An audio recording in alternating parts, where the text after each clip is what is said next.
proteínas, gorduras saturadas, gorduras monoinsaturadas, gorduras poliinsaturadas, fibra, cálcio, fósforo, magnésio, potássio, zinco, ferro, vitamina A, vitamina B1, vitamina B2, vitamina B3 e ômega 3. Tá bom? O que mais? Hoje eu vim falar com vocês sobre o gel de chia. A chia pode ser usada em todos os tipos de cabelo.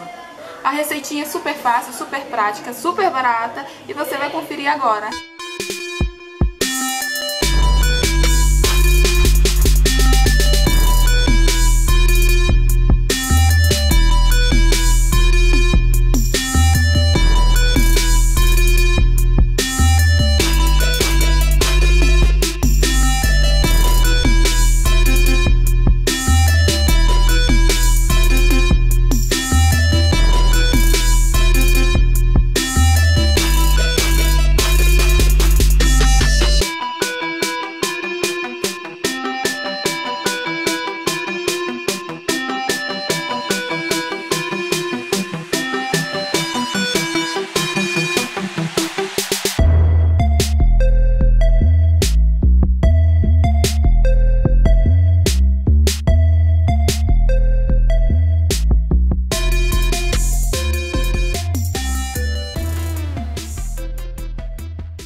Como vocês viram, o resultado, o gel de chia é surpreendente. 100% natural, não vai ter nenhum dano, não vai agredir seu cabelo.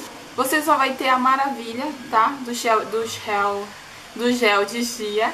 Eu amo a chia, ela é excelente, como vocês puderam ver na descrição. Tudo o que é bom, tudo o que a chia tem e traz para o nosso cabelo. Não tem como não amar a chia, não é, meninas? Eu espero que vocês gostem da receita. Eu espero que o resultado no cabelo de vocês seja tão maravilhoso e tão surpreendente como foi no meu, tá? Já faço algumas vezes, então eu posso dizer que amei o resultado. Eu espero que vocês também gostem. Um beijo, fiquem com Deus e até mais!